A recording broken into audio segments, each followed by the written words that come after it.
Who owns a painting like that?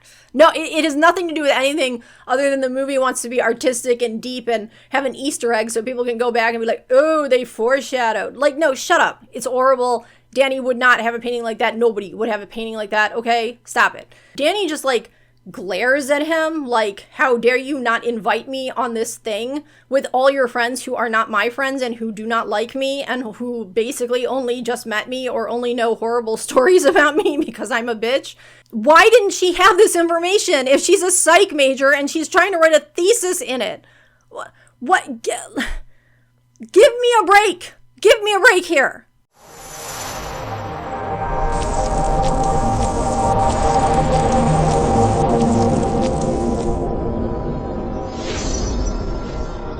I would pretty much rather do anything other than watch this movie again or talk about this movie. Apparently my cat doesn't want me to talk about it either.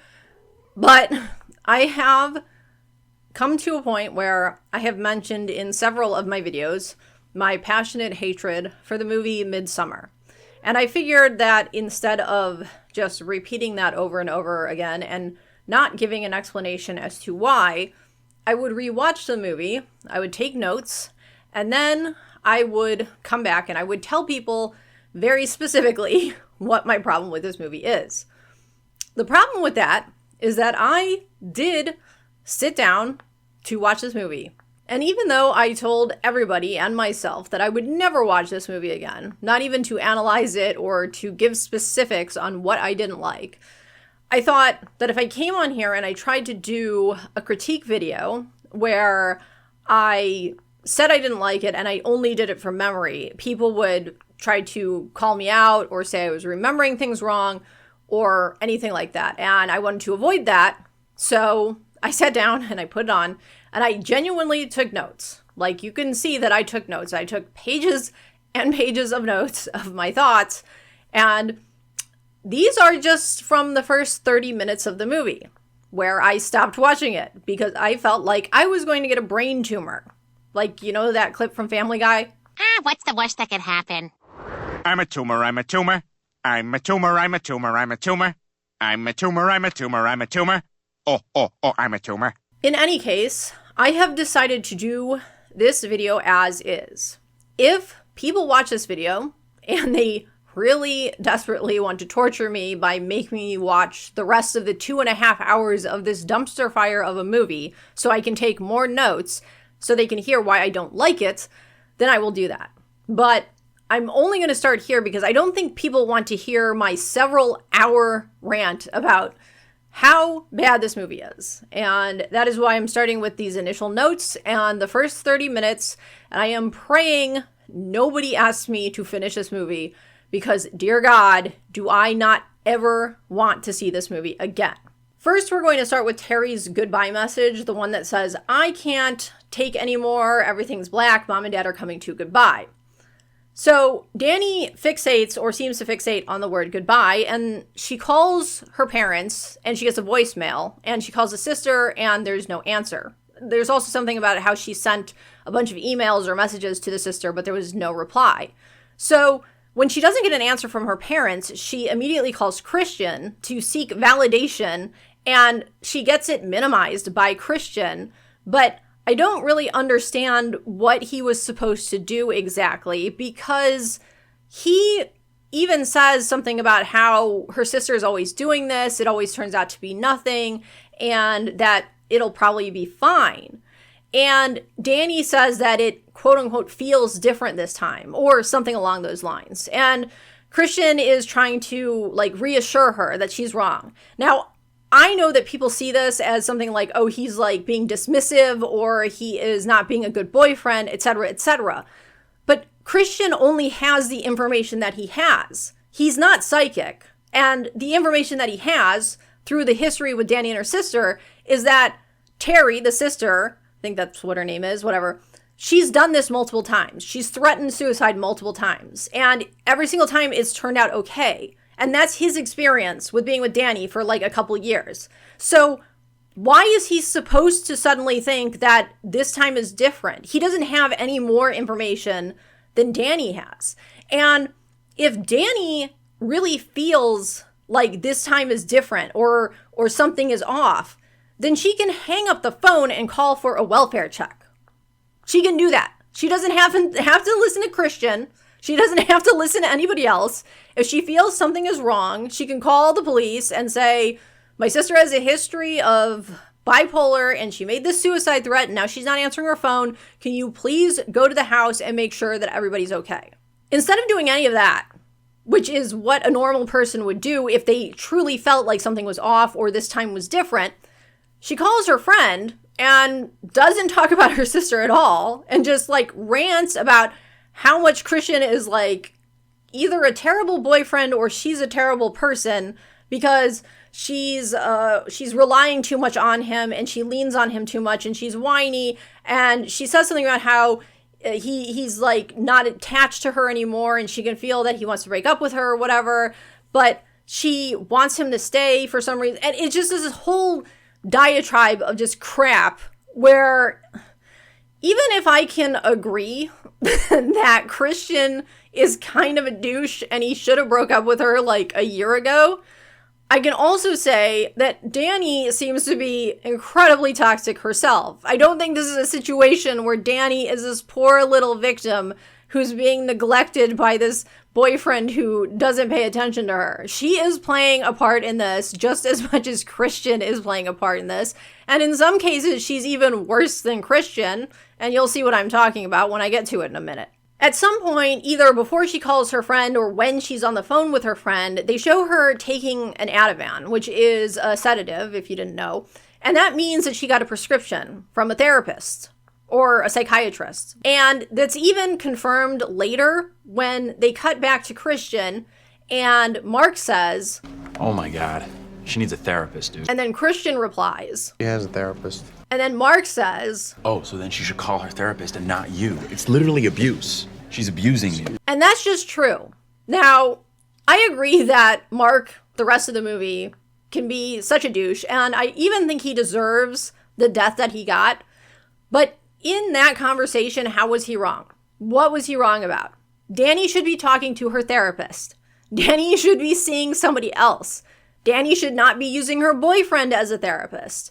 Nobody should be using their partner as a therapist. You should not be in a relationship with somebody you expect to be your therapist. That's not what a relationship is. So Dani relying on Christian like this is just as toxic as Christian not having the balls to break up with her. I mean, come on. Why doesn't anybody see this but me? Because anytime I bring this up, anytime I say anything about this, people act like I'm being too harsh on Dani, but this is exactly what she's doing. Also, during none of this does Christian or her friend say she could call for a welfare check. I mean, most people, especially adults, know this, and they're in college, so I'm pretty sure there's like crisis hotline numbers and everything plastered all over the campus saying like, if you need help, call this number, blah, blah, whatever. And if she's seeing a therapist, then the therapist would have already told her about this sort of thing. Like, the therapist should be working with her on like coping tools and crisis situations and what to do if she's in crisis. And she should have like a whole list of numbers of who to call. And I speak from experience because I'm somebody who has PTSD and OCD, and I've been through a lot of therapy. And like, that's part of what therapy is learning what to do in a crisis situation, learning what to do when you have anxiety or a flashback or you're disassociating. Like, this is something that she should already know. And her friends seem to know that she's in therapy, so I don't know why her friends aren't bringing this up. But the fact that not a single adult person she talks to in this situation brings this up, and she doesn't think of it herself, is incredibly infuriating to me, because most people would think to do that. Most people would think, I think there's something wrong. I'm going to call the police and I'm going to ask for a welfare check. And if they didn't want to do that because they didn't want to call 911 or whatever, they would try to call a neighbor or another family member or something. But instead of doing any of that, she calls and yells at her boyfriend and cries because he's not telling her what she wants to hear. And then she calls her friend and cries because her friend's not telling her what she wants to hear. And in the course of that conversation with her friend, it seems like she completely forgot that her sister even existed Finally, at some point, she gets a call from an unknown number. And obviously the implication is that it's the authorities, the police, whoever found her parents and her sister, and they're informing her of their deaths. Now, I have a huge problem with this because who called the police? Who called for a welfare check? It wasn't Dani. We know that because she was on the phone with Christian and then her friend and she was bitching about nothing. So somebody did it. But the weird thing about the death here is that it was what they call a silent death because it was carbon monoxide poisoning. It was a hose that the sister hooked up to the car and then dragged up to her parents' room, and she taped it into the door and taped the door shut so the air couldn't get out. And then she taped the hose to her own mouth. And that wouldn't have triggered like any sort of alarms. Actually, in real life, deaths like this or suicides like this, however you want to put it, they usually go unnoticed for like 3 to 5 days because they're quiet, because nothing seems out of the ordinary. So it's not like a neighbor would have heard screaming. It's not like the house was on fire. So what triggered them to call police at like 3 a.m. to come and check on these people? It means that Dani has other family or other friends who got the same messages, got similar messages, or hadn't heard back from these people, like her parents or her sister, in some amount of time that they thought something was wrong. But then it seems like Dani doesn't know anybody else in the entire world outside of Christian for the rest of the movie, when there's like no explanation as to who called in this welfare check in the first place. On top of that, one thing that really, really bugs me about this scene is that the sister has tape over her mouth, like the duct tape's over her mouth, and there's like the hose there, right? Why though? Why would you do that? Was she afraid that she would like chicken out and not kill herself with carbon monoxide? Okay, so she tapes it to her face. I guess that could make sense, but her hands aren't restrained. Like, she could have pulled the tape off at any given point. So what was the point of taping it to her face? Like, dramatic effect? Do people even do that when they commit suicide? Like, what was stopping her from just sealing up her room like she did with her parents with a hose in there, maybe taking a couple sleeping pills and then going to sleep? She would have died if she was that intent on dying. But like, this makes it look like she didn't want to die, so she had to tape the hose to her face, but her hands aren't restrained to anything, so she could have pulled the hose away at any point. So I don't know what the staging of that scene was supposed to be, other than I guess the film wanted it to look super dramatic for people who are watching, so they get how totally scarred and ruined Dani is. But if you really think about the context of all of this, like who would have called for a welfare check and why it was set up that way, it doesn't make any sense.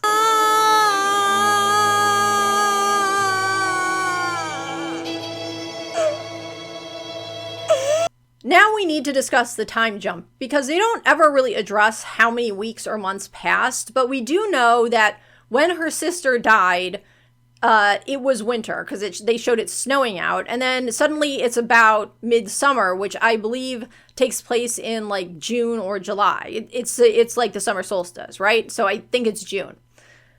Well, the thing about snow is that it could have been like November, December, January, February, March, even April, depending on where you live in the country. But they never actually clarify how much time it is. So was it like 2 weeks since the deaths happened? Was it a couple months?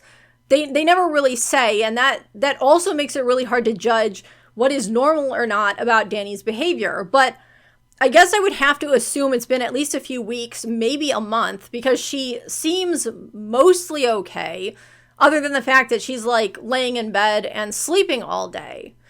But in this one scene, she's just like kind of laying there, and there's this obvious fucking, like, what's the word? I don't want to say red herring. Foreshadowing painting on the wall of this bear and this little girl. And that annoys me too, because it's stupid, because why would Dani own a painting like that? I mean, this is implied to be in her apartment, so why would she own a painting like that? Who owns a painting like that? No, it has nothing to do with anything other than the movie wants to be artistic and deep and have an Easter egg so people can go back and be like, oh, they foreshadowed. Like, no, shut up. It's horrible. Dani would not have a painting like that. Nobody would have a painting like that. Okay, stop it. Anyway, Christian comes in and he says that he's going to go to this party for like 45 minutes and she should just rest and he'll be back soon. And then she gets up and she like insists on coming, despite the fact that she has zero enthusiasm or anything to even want to go to a party. She's clearly miserable. And she has like no self-awareness to this either. Like, she doesn't think anything like, maybe I shouldn't go. Maybe I'll like drag down the mood at the party. Maybe I should let Christian have a break from babysitting me 24/7 because apparently he moved in with her and he's the only person she fucking knows in the movie in the entire world. Because where are her friends? Where was that friend she was talking to on the phone? What happened with that? She has no other family other than her sister and her two parents. She has no other friends other than Christian. That's it. She knows no single other person in the world that she can be around or she can talk to. And she clings to Christian despite her complaints about him. And she keeps making herself worse and worse and worse. And she's not seeing what she's doing to Christian, which is making him feel too guilty to break up with her or even confront her because he knows that he can't because her sister and parents just died in a murder-suicide thing, right? But Dani, being the absolute queen of narcissism and lack of self-awareness, makes herself go to this party with people she doesn't even seem to like. They certainly don't like her. It is very obvious that Christian's friends do not like her, and she cannot be so oblivious to that fact. She cannot, because she doesn't seem to like them much either. And yet, she inserts herself into this situation where she goes to this party, she's looking miserable for the whole party, and then she just like glares at Christian like it's his fault when she wasn't invited in the first place. He didn't say, want to go to this party with me, it might cheer you up. He said, you should stay here and rest, and she insisted on ruining not only her good time, but everybody else's good time. And once again, this is supposed to be the victim of the story? That's what you're telling me. Now, at this party, the conversation comes up that they are going to go to Sweden. Mark and his friend Josh and the Swedish guy, Pelle. I don't know how to say his name. Pelle or Pelle, whatever. I'm just going to call him Swedish guy. Okay, so Swedish guy, Mark, Josh, and Christian are supposed to go to Sweden for this Midsommar thing. And they're discussing it at this party. I don't think initially Christian was saying they were supposed to go, but then eventually he says that he's going to go. And then Dani just like glares at him like, how dare you not invite me on this thing with all your friends who are not my friends and who do not like me and who basically only just met me or only know horrible stories about me because I'm a bitch. And she's just like glaring at him, right? And then later when they get back after the party, she's confronting him, and Christian, he doesn't want to hurt her feelings, which this is why I say he's not a complete saint. He should have just like, manned up and said, you know what? I'm going with my friends. I'm sorry you weren't invited. And this is a thing we were planning for a while. Sorry I didn't tell you. I didn't have a good time to tell you because you're crying all the fucking time over your fucking mom and your fucking sister. So I don't know when to bring things up with you. But whatever, you're not going on this. But instead, he kind of is like, well, I'm probably not going to go, but we were talking about it. And then Dani comes in with like, well, I don't mind if you go, but like, it's weird because then she contradicts herself when she says, I wish you would have told me sooner. And Christian does say that he mentions it before, and he said that it would be cool to go at some point. And she's like pushing at him and she's prodding at him and she's trying to make him feel bad. So he starts to try to apologize to her, and then she immediately like, you don't need to apologize to me, but she's like obviously upset, like very obviously upset. And it's a classic double speak thing. It's a constant loop where she's saying that she's fine, but there's this nonverbal like body language and expressions that like obviously show that she's not fine. And she's like acting like she's so entitled to all of this. She's acting like she's entitled to go on this trip when like these people owe her nothing. Christian, maybe. But Mark, Swedish guy, and Josh, they are not her friends. She's like trying to like jam herself into their friend group, but she's not their friends. And as I said, there's no way she could be oblivious to the fact that they don't like her with how they act around her. So why would she even want to go on this trip? Like, because Christian's going to be there, but she's also going to be there with Mark, who isn't even quiet about not liking her. Josh doesn't say 2 words to her unless he absolutely has to. And the Swedish guy, I don't even know how well she knew him in the first place until that party that she shows up to that she clearly doesn't want to be at. So why is she trying to insert herself so hard into this trip when she's just going to be miserable? At some point shortly after this, they take a trip to, I guess, Swedish guy's apartment or dormitory. I don't know where this is supposed to be, but it looks like Josh, Swedish guy, and Mark all live in this one place. It also looks like Christian moved in with Dani, or they're living together. I do not know the living situations. All I know is that Christian comes into this room, and Mark, Swedish guy, and Josh are sitting there. And he comes in, and he's like, I invited Dani on this trip, but she's not going to go.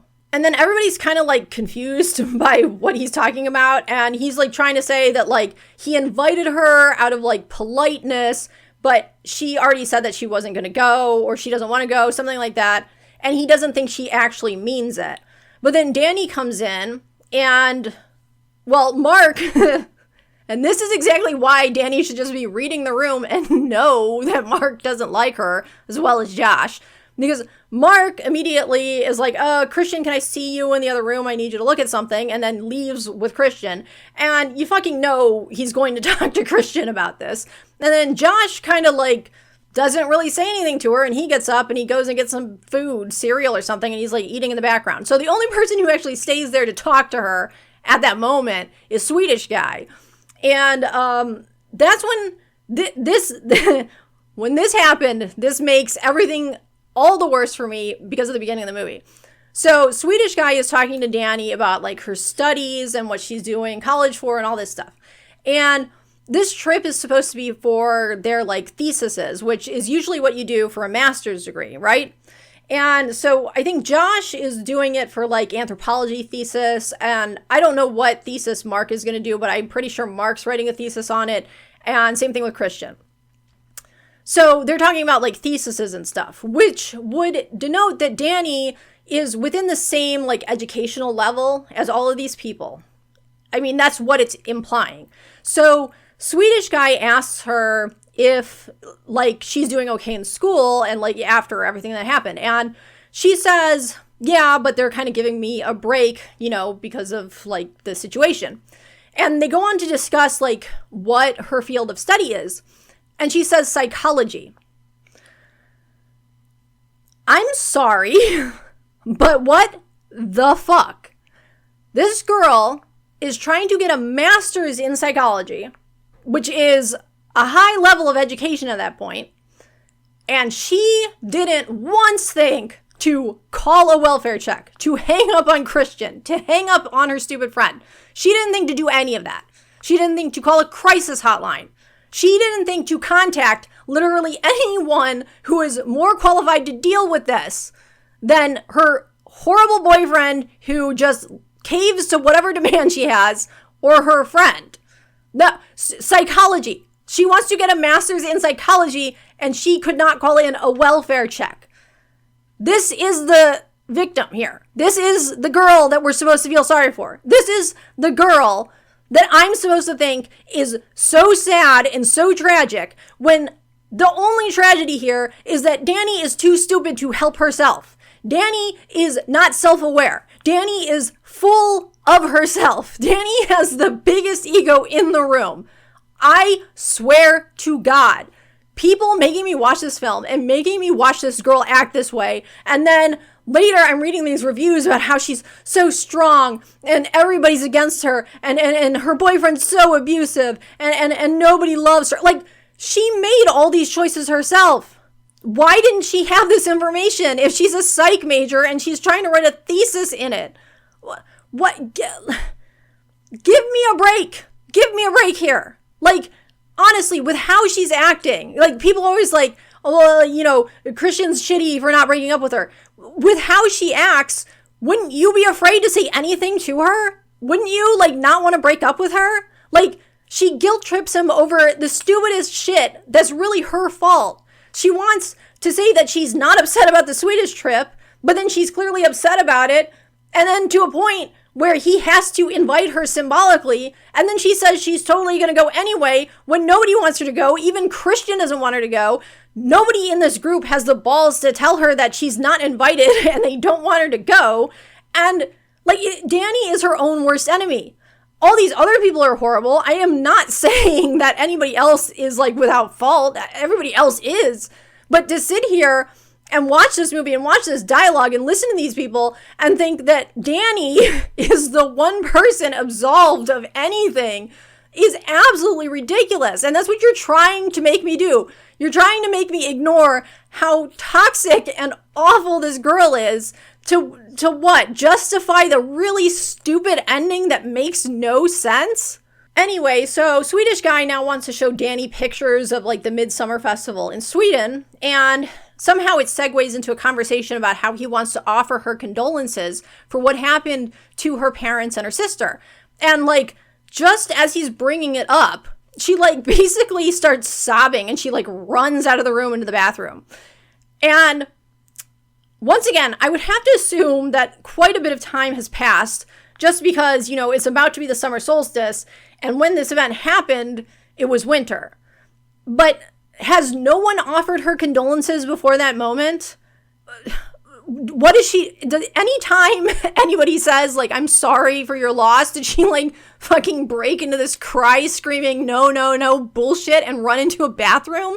Like, I'm not saying that she should laugh or be happy about it. I mean, I would probably show emotion to some level. I mean, it would make sense if she, like, kind of got upset, kind of got teary-eyed, and was very appreciative, but then said, like, she didn't want to talk about it or whatever. But no, she has this full-on fucking, I can't do this, panic attack, and fucking runs into the bathroom.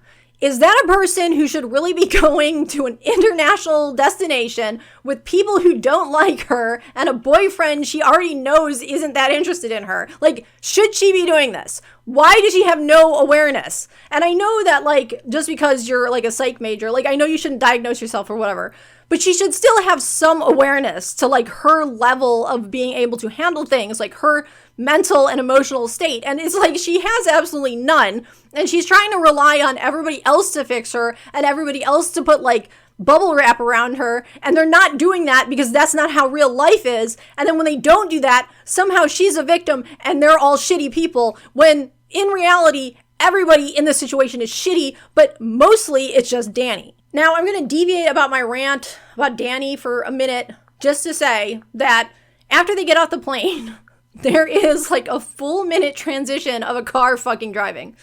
Completely silent. This absolutely did not need to be in the movie. This is to pad runtime. This is to make it more of an art house film. This is to make it so people are like, oh, this film is so deep and beautiful and look at all this scenery and blah, blah. No, this, if you remove this scene from this movie, it makes absolutely no difference whatsoever. And it's just like, you didn't need the transition from her in the bathroom in the apartment to the bathroom crying on the plane. You didn't need that either. Like, they literally could have skipped, like, 3 minutes here and just transitioned right to when they arrived at Midsommar. And, like, none of that would have ruined the plot. It wouldn't have ruined the movie. It would have actually made it tighter and less tedious to watch. Like, trust me, a lot of these transitions and a lot of these conversations are so unnecessary, and that just makes it harder for me to want to take this movie seriously, because it's up its own ass with how great it thinks it is. And apparently it works on a lot of people, and it tricks them into thinking that it's this beautiful artsy movie when it's really just pretentious bullshit all the time. Now, this leads into a point where Swedish guy introduces Christian, Dani, Josh, and Mark twice to one group. Okay, so this is Mark, Hi. Dani, Christian, and Josh.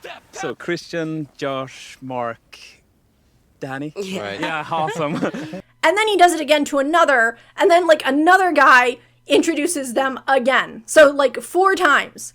In real life, this may happen, okay? Because people forget names, people get confused, whatever.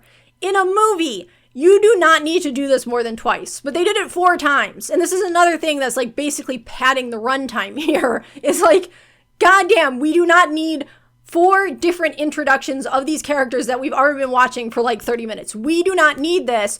Move it the fuck along. You'll be happy to know this is where I'm going to start to wrap up the end of my rant, because this is about the 30-minute point or whatever.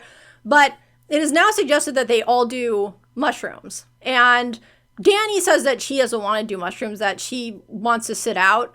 You know what? I might have to find my footing first, if that's okay. But then she's like pressured into it, kind of, because like what happens is that she says that she'll do them in a few hours or something. And Christian says that he'll wait and he'll do them when she does them, which, once again, example of a supportive boyfriend, because his asshole friend Mark and everybody else wants to do shrooms now.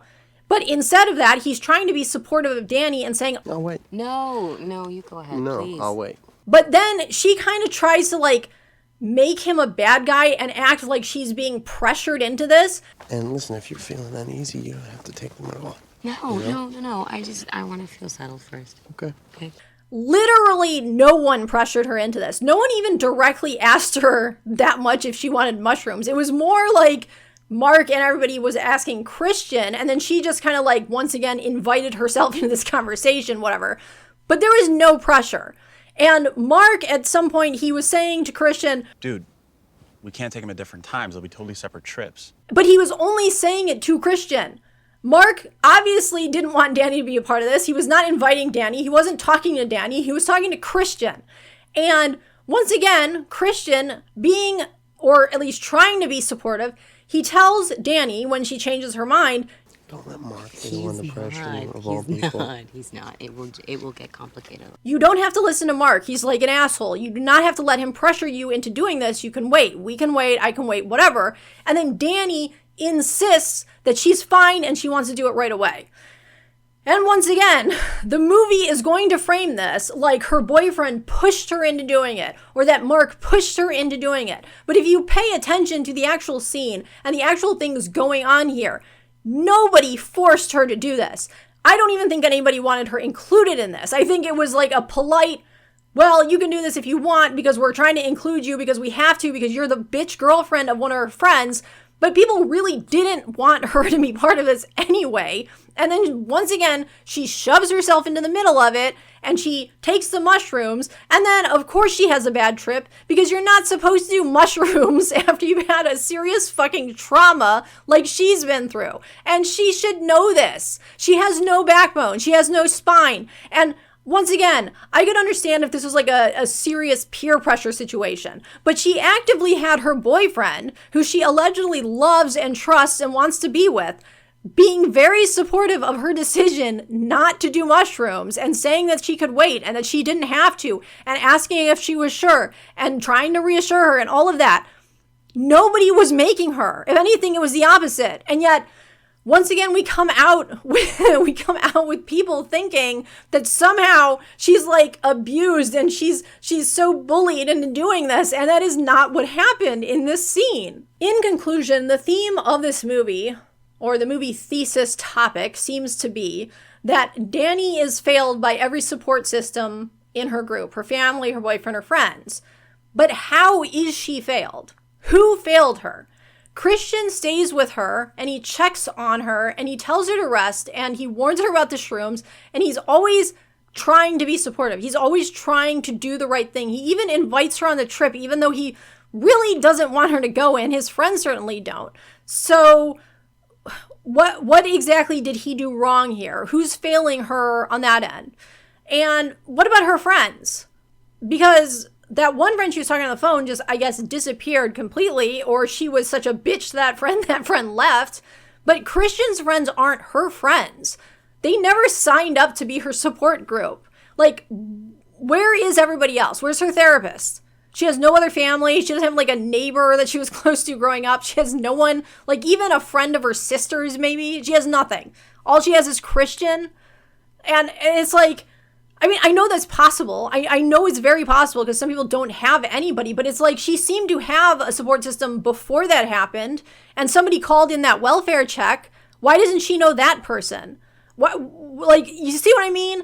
So who's failing Dani here other than Dani for not knowing who to reach out to, for not calling her therapist, for not getting herself more help? No one here, not one of her friends, not anybody else is like a psychiatrist or a trauma expert. So what were they supposed to be doing that they didn't do? What were they supposed to be offering her that they didn't offer? In my opinion, they did the best they could do with the information that they had, which was just as much as Dani, if not less in some situations.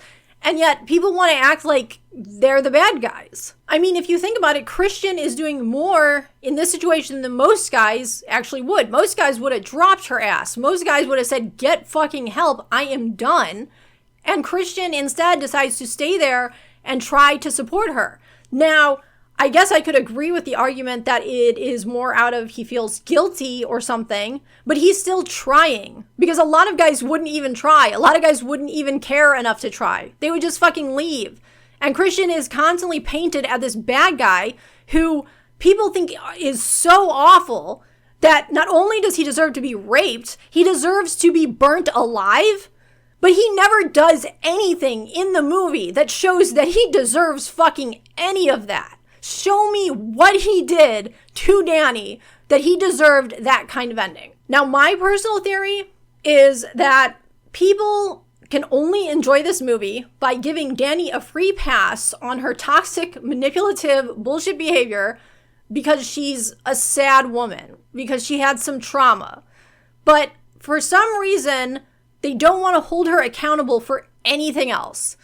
They want her to be this precious little flower who never made any mistakes and the whole world is shitting on her and everything she does is justified because she has some trauma or something. And the movie frames everyone as monsters to Dani, but everybody around her is acting normally.